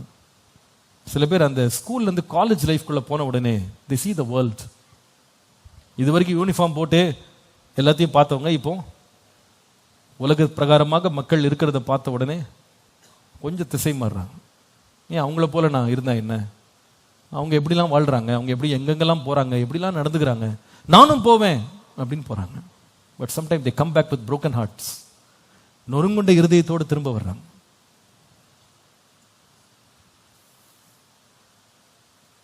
our own diversions, நம்முடைய வாழ்க்கையில நாமே எடுத்துக்கொண்ட தவறான பாதைகள், தவறான முடிவுகள் நம்ம வாழ்க்கை எவ்வளவு நொறுக்கிருச்சு தெரியுமா. நிறைய பேர் சொல்லுவாங்க, I am not at all happy, I am very boring, it's very boring life. நீங்க கொடுக்கறது, வீட்டில் கொடுக்கறது ரொம்ப போரிங்கா இருக்கு, உங்களுக்கு உலகமே தெரியல, you are not modern enough, you are not contemporary in your thinking. உலகத்தில் எல்லாம் எப்படி இருக்காங்க பாருங்க அப்படின்னு சொல்லுவாங்க. ரொம்ப கட்டாயத்தின் பேரில் தங்கள் வழிகளை மாற்றி, லைஃப்பை மாற்றி, அவங்களுடைய சிஸ்டம்ஸை மாற்றி, வேல்யூ சிஸ்டம்ஸை மாற்றி, எல்லாத்தையும் முடிச்சுட்டு ஒரு 10 வருஷம் கழிச்சு அவங்க லைஃப்ல போய் கேளுங்களேன், ஹவ் ஆர் யூ டுடே, எப்படி இருக்கிறேன்னு கேட்டா, I wish I was the same like before. நான் முன்னால் இருந்த நிலையில் இருந்தாலே நல்லா இருந்திருக்கும் போல இருக்கு, எவ்வளோ பீஸ்ஃபுல்லாக இருந்தேன், எவ்வளோ ஹாப்பியாக இருந்தேன். ஆனால் அந்த நேரத்தில் கர்த்தர் கொடுத்த சந்தோஷத்தை நான் வந்து ஐ டி நாட் வேல்யூ, அதுக்கு வந்து நான் விலை கொடுக்கல, ஐ டுக் இட் ஃபார் கிராண்டட், அதை அசட்டப் பண்ணேன். அதில் விளைவு என்னன்னு கேட்டா, ஐ லாஸ்ட் எவ்ரிதிங், எல்லாவற்றையும் இழந்து போனேன், நொறுங்குண்ட இருதயம் உள்ளவர்களாக மாறிட்டு. இன்னைக்கு ஒருவேளை இந்த காலையில், பாஸ்டர் என்னுடைய சொந்த தவறுகளாலே நான் நொறுங்குண்ட இருதயம் உள்ளவனா மாறிட்டேன், என்னுடைய தாறுமாறான வாழ்க்கையினாலேயே நான் நொறுங்குண்ட இருதயமா மாறிட்டேன், என் கவனங்களை நான் சிதற விட்டதுனாலேயே என் ஹார்ட் எனக்கு புரோக்கனா உட்கார்ந்துருக்கிறேன், எச்சரிப்புகளை கேளாமல், ஆலோசனைக்கு செவி கொடுக்காமல் இருந்ததுனால நான் நொறுங்குண்டவனா இருக்கிறேன்னு சொல்றீங்களா? நொறுங்குண்ட இருதயம் உள்ளவனுக்கும் கர்த்தர் சமீபமா இருக்கிறான்றதை மறந்துடாதீங்க. You don't have to waste your life. இளைய குமாரன் எல்லாவற்றையும் கையில் ஆசீர்வாதங்களை பெற்று தன் லைஃபை உடைச்சிட்டு தான் வந்தான். ஆனா மனதுருகுகிற ஒரு தகப்பன் அவனை ஏற்றுக்கொள்ள ஆயத்தமாகவே இருந்தார். நம்முடைய தேவன் நல்லவர். நொறுங்குண்ட இருதயம் உள்ளவர்களுக்கு சமீபமாயிரு. கடைசியா நொறுங்குண்ட இருதயம் எதனால் வருது தெரியுமா? Do you know why we have broken hearts? This can be very interesting. நீங்கள் எரேமியா 18ஆம் அதிகாரம் 3ஆம் 4ஆம் வசனத்தை வாசிக்கும் போது, நான் குயவன் வீட்டிற்கு போனேன், இதோ அவன் திரிகையிலே வனைந்து கொண்டிருந்தான். குயவன் வனைந்து கொண்டிருந்த மண்பாண்டம் அவன் கையிலே கெட்டு போனது. அவன் கையிலே கெட்டு போனது. ஒருவருடைய உடைந்த இருதயத்திற்கு முதலாவது காரணம் சொன்னேன், கவனம் இல்லாத மனிதர்கள் நம்மை கையாளுறதுனால நம்ம உடைஞ்சு போறோம். ரெண்டாவது, ஏன் இருதயம் உடைஞ்சிருதுன்னு கேட்டா, நாமே நம்ம வாழ்க்கையை கவனம் இல்லாம நடத்தும் போது உடைஞ்சு போயிடுறோம். மூன்றாவது, ஏன் நம்ம வாழ்க்கையில உடைவு வருதுன்னு கேட்டா, நாம் கர்த்தருடைய கரத்துல இருக்கும் போதே உடைஞ்சு போறோம். இது கொஞ்சம் யோசிக்கிறதுக்கே வினோதமா இருக்கு. while we are in God's hand, கர்த்தருடைய கரத்துல நாம இருக்கும் போதே நம்ம உடைந்து போகிறோம் வேதம் சொல்லுது. குயவன் வணைந்து கொண்டிருக்கிற பாத்திரத்தை குறித்து அவர் விளக்கம் சொல்லும் போது, நீங்கள் 6ஆம் வசனத்துல கடைசி பகுதி வாசிக்கிறோம். இதோ இஸ்ரவேல் வீட்டாரே, களிமண் குயவன் கையில் இருக்கிறது போல நீங்கள் என் கையில் இருக்கிறீர்கள். அப்போ இந்த குயவன், இந்த கையில் இருக்க களிமண் வேற யாரும் இல்லை, இஸ்ரவேல் வீட்டார். ஆவிக்குரிய இஸ்ரவேலராகிய நாம் தான். நாம கர்த்தருடைய கையில வணையப்பட்டு கொண்டிருக்கும் போதே என்ன செய்யறோம்? உடைஞ்சு போயிடுறோம். இது கவனிக்க வேண்டிய ஒரு முக்கியமான பகுதி. சில வேளையில நம்முடைய இருதயம் நொறுங்குண்டு போறதுக்கு காரணம் வேற யாருமே இல்லை, கர்த்தரே நொறுக்கிறார். கர்த்தரே சில வேளையில நம்முடைய வாழ்க்கையின் சில பகுதிகளை நொறுக்கிறார். நம்மளை உருவாக்கிட்டு இருக்கும் போதே கர்த்தர் நம்மை உடைக்கிறார்.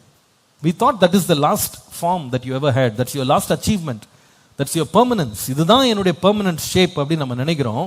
அப்படி நினைச்சிட்டு நம்ம போயிட்டு இருக்கும் போது, நம்ம எதை ரொம்ப செலிப்ரேட் பண்ணோமோ, எதை நம்ம ரொம்ப ரொம்ப நம்ம பெருமையா நினைச்சோமோ, எதை நம்ம பற்றி ரொம்ப கௌரவமா நினைச்சுக்கிட்டோமோ, அப்பா இதான் என்னுடைய ஷேப், இதான் என்னுடைய அச்சீவ்மெண்ட், இதுதான் என்னுடைய ஸ்டேட்டஸ் அப்படின்னு நம்ம நினைக்கிறோம் பாருங்க. அந்த ஸ்டேட்டஸை போட்டு உடைக்கிறார் ஆண்டவர், திடீர்னு உடைக்கிறார்.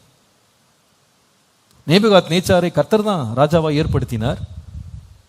நல்ல ஸ்டேட்டஸ்ல உயர்ந்து அவன் சொப்பனத்தில் தெரிந்த இந்த சிலையின் இந்த பொற்தலை நேபுகாத் நேச்சார் தான். அவ்வளோ பெரிய மகிமை நிறைந்த ஒரு மனுஷனா இருந்தான். ஆனா ஒரு நாள் பார்த்தீங்கன்னா கர்த்தர் அவனை மேல வரைக்கும் எழும்பி இருந்த அவனை கர்த்தரை என்ன பண்றாரு? கீழே தாழ்த்தி நொறுக்கி போட்டார். அவன் லைஃபை பார்த்தீங்கன்னா இப்போ மிருகத்தை போல புல் மேய்கிறவனாய் மாறினான். வேதம் சொல்லுகிறது, கர்த்தரே ஒரு மனுஷனை உயர்த்துறாரு, கர்த்தரே ஒரு மனுஷனை தாழ்த்தவும் செய்கிறார். கர்த்தரே உருவாக்குறாரு, கர்த்தரே என்ன செய்கிறாரு? உடைக்கிறவராய் இருக்கிறார். இது நினைக்கும் போது உண்மையாவே நமக்கு ஒரு நடுக்கம் வரணும். நம்ம உடைஞ்ச உள்ளத்துக்கு அநேக வழியில கர்த்தரே காரணமா இருக்கிறார். நாம் அநேக வழி அறியாமலே இருக்கிறோம். But sometime God consciously breaks us and our hearts. நம்முடைய இருதயத்தை அவர் நொறுக்குகிறவராய் இருக்கிறார். சில வேளையில நம்ம ஆண்டவர் உருவாக்கிட்டு இருக்கும் போதே சில வேளையில நமக்குள்ள எழும்புகிற சில தவறான பெருமைகள், நமக்குள்ள இருக்கிற சுபாவங்கள்லாம் தேவனுக்கு பிரியமில்லாம நொறுக்கிறாரு. நொறுக்கிட்டு உன்னை நீ பற்றி மேன்மையா நினைக்காத, மேட்டிமையா நினைக்காத, ஒன்னும் இல்லாம ஆக்கிடுவேன் உன்னு உடைச்சிருவாரு. வானபரியந்தம் உயர்த்தப்பட்ட நீ பாதாள பலியந்தம் தாழ்த்தப்பட முடியும். கர்த்தரே இதை செய்ய முடியும். சிதறம்ப உருகுலைச்சிருவார். அப்படியே நம்மை குறித்து நம்ம மேன்மையா இருக்கிற எண்ணங்கள் எல்லாத்தையும் அப்படியே நொறுக்கிடுவாரு. ஆனா மறந்துடாதீங்க, அந்த நொறுங்குண்ட இருதயம் கர்த்தராலே ஆண்டவரே ஒருவனை காயப்படுத்தும் போது கர்த்தர் அந்த காயத்தை கட்டவும் வல்லவராக இருக்கிறார். அதுதான் எரேமியாவில் 18:4 வாசிக்கிறோம். குயவன் வணைந்து கொண்டிருந்த மண்பாண்டம் அவன் கையிலே கெட்டு போயிற்று. உண்மைதான், தேவனுடைய கரத்திலேயே அது உடைஞ்சிருச்சு. அப்பொழுது அதை திருத்தமாய் செய்யும்படி, எல்லாரும் சொல்லுங்க, எப்படி செய்யும்படிக்கு? ஆமா, அதில் இருக்க பிழைகள் எல்லாம் எடுத்து திருத்தமாய் செய்யும்படிக்கு தன் பார்வைக்கு சரியாய் கண்டபடி குயவன் அதை திரும்ப வேறே பாண்டமாக. அப்ப அர்த்தம் என்னன்னா, கர்த்தர் ஒரு மனுஷனை உருவாக்கிட்டே இருக்கும்போது சில வேளை நம்ம என்ன நினைக்கிறான் தெரியுமா? கர்த்தர் பார்வையின்படி இல்லை, என் பார்வையின்படி நான் உருவாகணும்னு இவர் திரும்புறாரு. அப்ப கர்த்தர் என்ன பண்றாருன்னா, no no no no no, அப்படி உன்னை நான் உருவாக்க விரும்பல. உன் இஷ்டத்துக்கு நீ வளைய முடியாது. ஒரு குயவன் கையில ஒரு களிமண் வந்து குயவனுக்கு எப்படி அடிமையா இருக்கோ அப்படி நீ அடிமையா இரு. என் இஷ்டப்படி நீ வரலன்னா உடைச்சிருவேன்னு உடைக்கிறாரு. உடைச்சிட்டு திருத்தமாய் திரும்ப செய்யறாராம். எப்படி செய்யறாருன்னா தம்முடைய இஷ்டத்தின்படி தம்முடைய சித்தத்தின்படி திரும்ப உருவாக்குறாரு. நீங்க நிறைய பேருடைய லைஃப்ல பார்த்தா, நல்லா போயிட்டு இருந்தேன், ஒரு ஜேர்னில போயிட்டு இருந்தேன், எனக்கு வந்து எல்லாமே பிரகாசமா தெரிஞ்சது, எல்லாமே நம்பிக்கை ஊட்டுறதா தெரிஞ்சது. திடீர்னு பார்த்தா, ஐயோ இதுதான் என் லைஃப், இதுதான் நான், இப்படி செய்வேன் அப்படி செய்வேன், நம்ம பாட்டுக்கு கண்ட்ரோல் இல்லாம போகும்போது திடீர்னு ஆண்டவர் கிராக் பண்றாரு. உடைச்சிட்டு சொல்றாரு, உன் சித்தம் இல்லை, என் சித்தத்தின்படி வளைஞ்சு வா. நொறுக்கிட்டு அவருடைய சித்தத்தின்படி திரும்ப வணைகிறார். நல்லா கவனிங்க, நம்மை நொறுக்கிறது நம்மை அழிக்கிறதுக்கு இல்ல, நம்மை மீண்டும் திருத்தமாய் உருவாக்குவதற்கு, மீண்டும் அவருடைய சித்தத்தின்படி சரியாக தன் பார்வையில கண்டபடி ஆண்டவர் உருவாக்குவதற்காகவே உடைக்கிறாரு. ஆனா இவைகள் எல்லாம் பற்றி நமக்கு ஒரே ஒரு தைரியம், நம்பிக்கை என்ன தெரியுமா? நொறுங்குண்ட இருதயம் உள்ளவர்களுக்கு கர்த்தர் சமீபமாயிருக்கிறார். இந்த காலையில விசுவாசிங்க.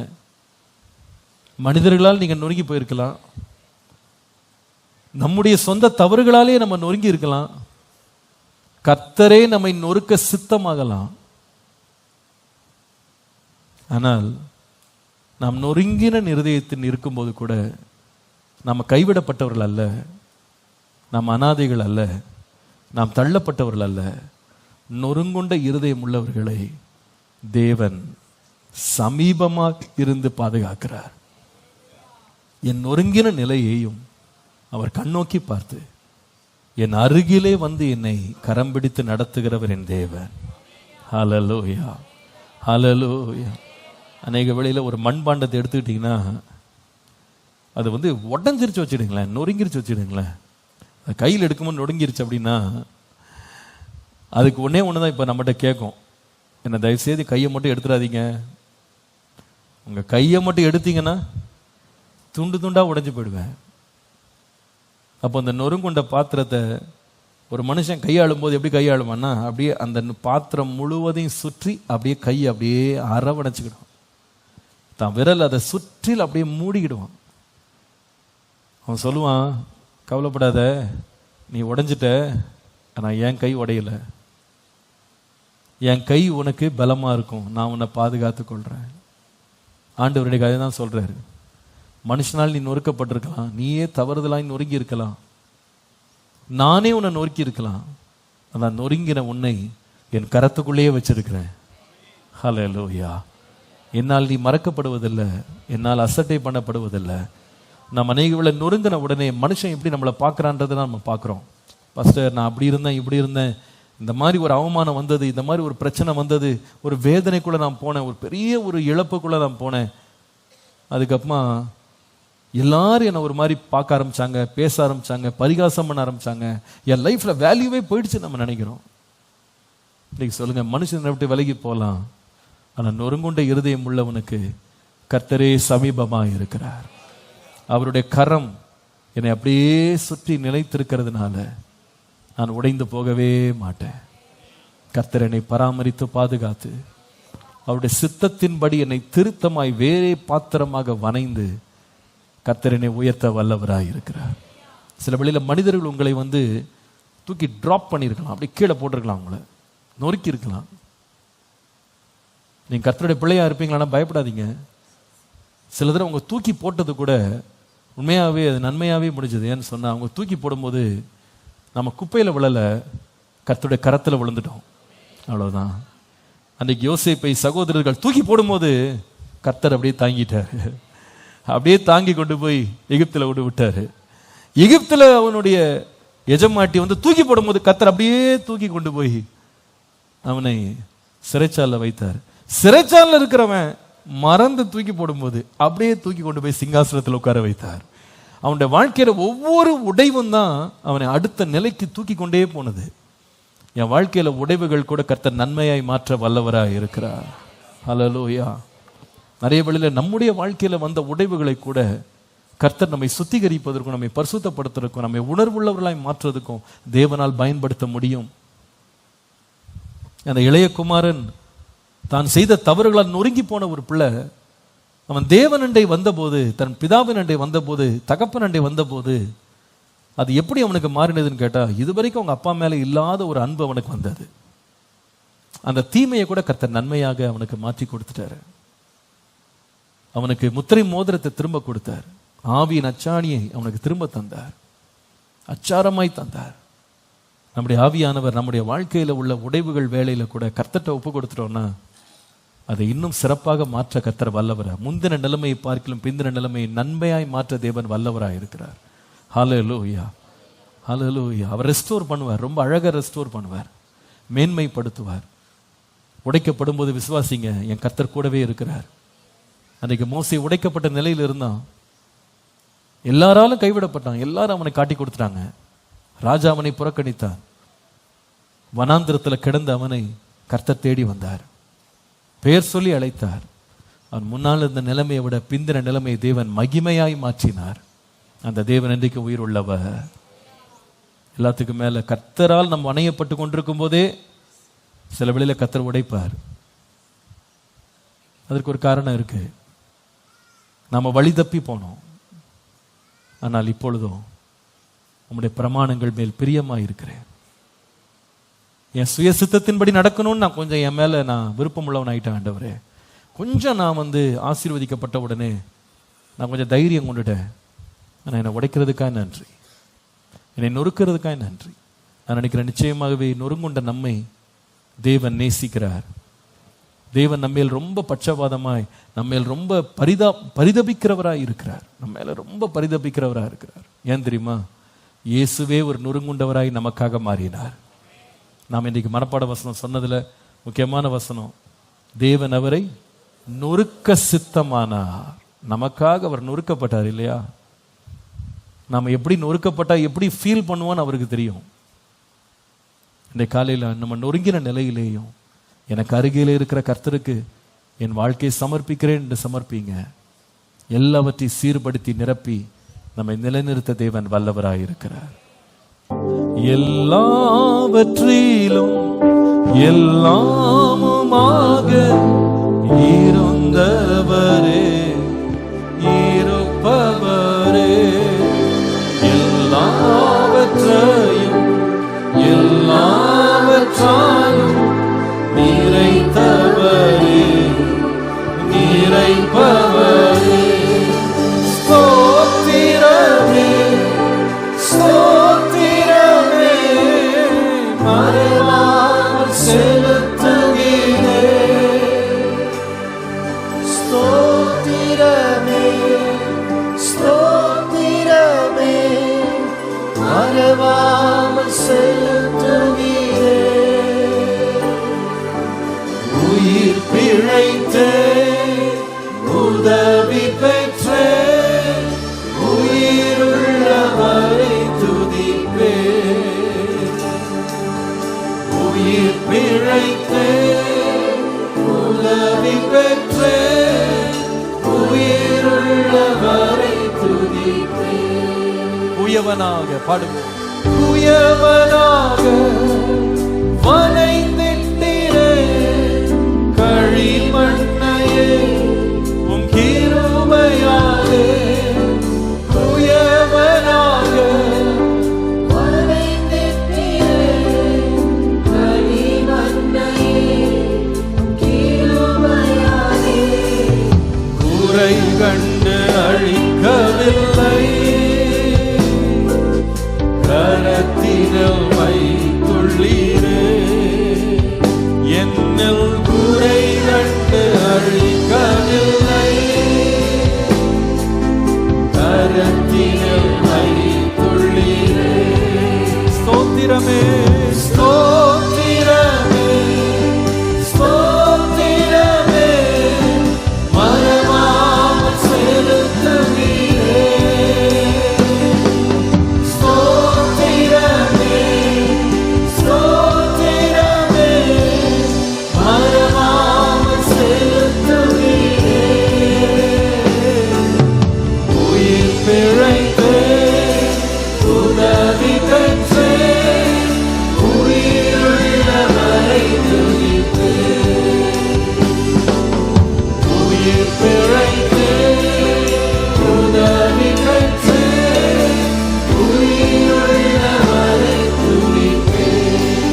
எல்லாரும் எழுப்பி நிற்போமா தேவ சமூகத்தில். ஹல்லேலூயா ஹல்லேலூயா ஹல்லேலூயா ஹல்லேலூயா. நொறுங்குண்ட இருதயம் உள்ளவர்களுக்கு தேவன் சமீபமாக இருக்கிறார். இன்னைக்கு எந்த நிலையில நாம் வந்திருக்கிறோம் என்றதை கர்த்தர் அறிவார். இன்னைக்குள்ள செய்தி இங்க இருக்கிற ஒவ்வொரு இருதயத்துக்கும் ஆவியானவர் வைத்திருந்த ஒரு வார்த்தையா இருக்கலாம். நீங்க நொறுங்குண்ட இருதயத்தோடு அழிந்து போகணுன்ற தேவ சித்தம் அல்ல. கர்த்தர் சமீபமா இருக்கிறாரு, எட்டி பாருங்க. அவர் தூரமாய் விட்டு விலகவில்லை. எந்த நிலையில நீங்க உடைஞ்சிருக்கலாம், கர்த்தர் குணமாக்கவும் சீர்படுத்தவும் திரும்ப நிலைநிறுத்தவும் தேவன் வல்லவராய் இருக்கிறார்.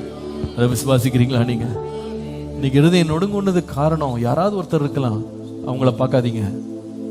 பழிக்கு பழி தீர்க்கிறதுக்கு நம்ம எடுக்கிற முயற்சியினால நம்முடைய இருதயம் சரிப்பட போறதில்லை. என்னை இப்படி காட்டி கொடுத்தாங்க அவங்க தான், என்னை அவங்க தான் இப்படி கெடுத்து போட்டாங்க, அவங்க இப்படிதான் அவங்க சூழ்ச்சி பண்ணிட்டாங்க. அவங்கள பார்க்காதீங்க. உங்க அண்டை இருக்கிற கர்த்தரை நோக்கி பாருங்க. நொறுங்குண்ட இருதயத்தை குணமாக்க தேவன் வல்லவராய் இருக்கிறார். ஹல்லேலூயா ஹல்லேலூயா. பாஸ்டர், நான் ஒழுங்கா போயிட்டு இருந்தேன், இந்த ஆளால தான் நான் ரொம்ப மோசமான நிலைமைக்கு நான் போயிட்டேன். அவங்கள எவ்வளவு நேரம் நீங்க பார்த்தா கூட உங்க இருதயம் குணமாகவே ஆகாது. Look up to the Lord. கர்த்தர் அண்டை அவரை தேடுங்க. அவர் முகத்தை நோக்கி பார்க்கிறவர்கள் பிரகாசம் அடைந்தார். அவர் வெட்கப்பட்டு போகிறதே இல்லை. யாரால நீங்க ரொம்ப பாதிக்கப்பட்டிருக்கலாம், அவங்கள பார்க்காதீங்க. Look to the Lord, look to the Lord. கர்த்தரை நோக்கி பாருங்க. அவர்தான் உங்களை குணமாக்க முடியும். அவர்தான் உங்களை ஆதரிக்க முடியும். அவர்தான் உங்களை சீர்படுத்த முடியும். ஒருவேளை உங்க வாழ்க்கை உங்களாலேயே நொறுக்கப்பட்டிருக்கலாம். என்னுடைய புத்தீனமான முடிவுகள், புத்தீனமான உறவுகள், புத்தீனமான செய்கைகள் நொறுங்கி போயிட்டேன் நான்.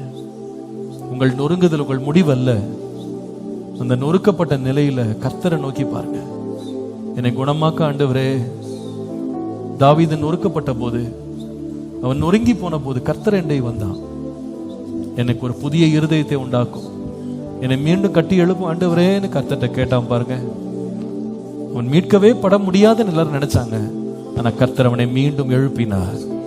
விழுந்து போன தாவீதின் கூடாரத்தை தேவன் திரும்ப எழுப்பி நிறுத்தினார். Sometimes we are shy, we are embarrassed. We don't want to take responsibility for our brokenness. நம்ம தவறான ஒரு முடிவு எடுத்தோம், தவறான ஒரு செய்கை செய்தோம், தவறான ஒரு இடத்துக்கு நம்ம போனோம், தவறான வழியை தெரிந்து கொண்டோம். நம்ம சொல்றதுக்கு, நம்ம ஒத்துக்கொள்றதுக்கு நம்ம ரொம்ப தயங்குறோம். பழியை மற்றவங்க மேலேயே போட்டுட்டு நாம ரெஸ்பான்சிபிலிட்டி எடுக்க மாட்டேங்கிறோம். இன்னைக்கு காலையில் ஆண்டவரே, உம்மிடத்துல மறைக்கிறதுக்கு என்ன இருக்கு? நீங்க எல்லாம் அறிஞ்சிருக்கிறீங்க. என் உள்ளந்திரியங்களை அறிஞ்சிருக்கிறீங்க, யோசனைகள் அறிந்திருக்கிறீங்க, என்னுடைய நினைவுகள் எல்லாம் உங்களுக்கு தெரியும். என் செயல்களை வைத்து நான் வேற விதமா ப்ரூவ் பண்ணலாம், பட் என்னுடைய எண்ணங்கள் எல்லாம் உங்களுக்கு தெரியும்ல ஆண்டவரே. நீங்க தூரத்திலிருந்து எண்ணங்கள் அறிஞ்சிருக்கிறீங்க இல்லையா? உங்கள்கிட்ட மறைக்கிறதுக்கு என்ன இருக்கு? நான் உண்மையை சொல்றேன். என் பாவங்களை நான் மறைக்கல, என் அக்கிரமங்களை நான் மறைக்கல, என் அநியாயங்களை மறைக்கல. நான் தவறு செய்தேன், உமக்கு விரோதமாகவே நான் பாவம் செய்தேன், என்னை மன்னி ஆண்டவரே அப்படின்னு உணர்ந்து அவற்றை வரும்போது, தன்னிடத்தில் வருகிற ஒருவனையும் தேவன் புறம்பே தள்ளவே மாட்டார். அவனை திரும்ப எடுத்து நிறுத்த கர்த்தர் வல்லவராக இருக்கிறார். ஹல்லேலூயா. சில வேளையில கர்த்தர் உங்க வாழ்க்கையை நல்லா உருவாக்கிட்டு வரும்போது அவரே உடைப்பார். ஏன் ஆண்டவர் உடைச்சாருன்னு கேட்கல ஆண்டவர்கிட்ட போய், Lord why did you break me?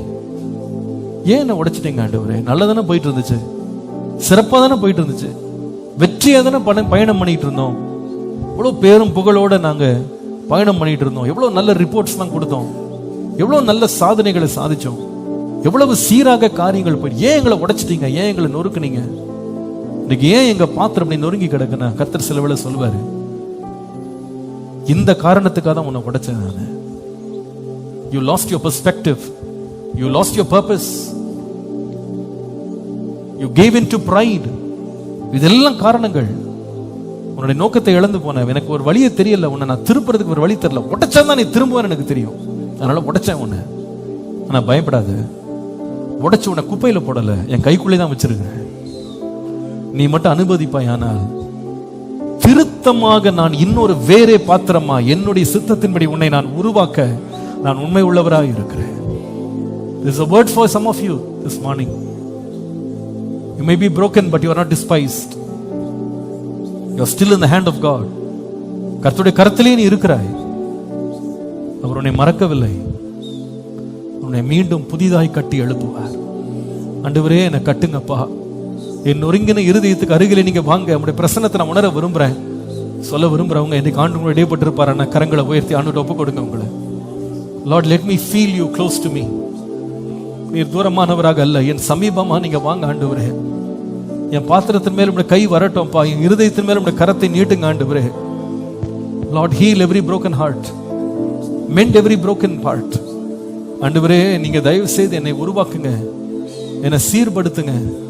ஓ, என் அருகில இருக்கிற உம்முடைய கரத்தை நான் நோக்கி பார்க்கிறேன். ஓ, உம்முடைய ஆறுதல் தரும் சமூகத்தை நான் ஏற்றுக்கொள்ளுகிறேன். இன்றைக்கு என்னை சந்தியும்னு கேளுங்க. இன்றைக்கு என்னை உருவாக்கும், இன்றைக்கு என்னை பண்படுத்தும். தயவு கூர்ந்து இரக்கம் பாராட்டு, கிருபை பாராட்டுங்கப்பா, கிருபை பாராட்டுங்கப்பா, கிருபை பாராட்டுங்கப்பா.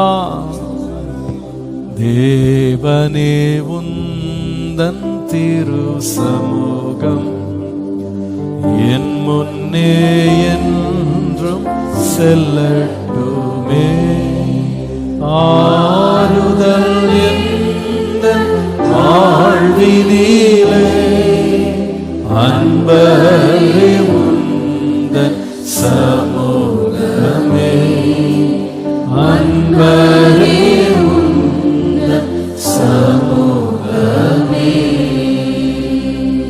அவருடைய பிரசன்னம் இன்றைக்கு நம்மை அப்படியே அரவணைப்பதாக, நம்மை மூடிக்கொள்வதாக, உம்முடைய கரத்திலே வைத்து என்னை உருவாக்குகிற அப்படி கிருபைக்காக நன்றி. அன்பின் ஆண்டவரே, எங்களோடு பேசின நல்ல வார்த்தைக்காக நன்றி. நொறுங்குண்ட இருதயம் உள்ளவர்களுக்கு நீர் சமீபமா இருக்கிற தேவனாய் எங்களுக்கு முன்பாக நீர் பிரகாசிக்கிறதற்காக உமக்கு நன்றி செலுத்துகிறோம். நறுங்குண்ட ஆவி உள்ளவர்களை ரட்சிக்க உண்மை உள்ளவராய் இருப்பதற்காக ஸ்தோத்திரம். உம்முடைய ரட்சிப்பு, உம்முடைய பராமரிப்பு, உம்முடைய பாதுகாப்பு இந்த வசனத்தை கேட்க போகிற கேட்டுக்கொண்டிருக்கிற ஒவ்வொருவர் மேலும் வெளிப்படும்படி நான் ஜெபிக்கிறேன். உம்முடைய அன்பினால் அவர்களை இடைக்கட்டி, உம்முடைய பரிசுத்த கரத்தினால் அவர்களை தயவினால் தாங்கி ஆதரித்து நடத்தும், செம்மையாய் நடத்தும். நொறுங்கின இருதயங்களுக்கு அருகிலே நீர் இருந்து அவளை மீண்டும் கட்டி எழுப்பி ஆசீர்வதி. உம்முடைய நாம மகிமைப்படட்டும், பூரண கிருபை தாங்கட்டும், ஆசீர்வதியும். இயேசுவின் நாமத்தில் பிதாவே. ஆசீர்வாதம் சொல்லி நான் முடிக்கிறேன். பின்பு நாம் திருவிருந்துக்குள்ளே கடந்து செல்வோம்.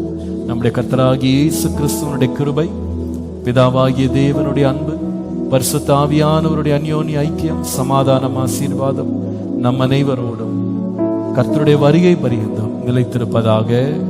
எல்லாம் சேர்ந்து சொல்வோம். என் ஆத்துமாவே கர்த்தரை ஸ்தோத்திரி, என் முழு உள்ளமே ஒரு பரிசுத்த நாமத்தை ஸ்தோத்திரி. என் ஆத்துமாவே கர்த்தரை ஸ்தோத்திரி.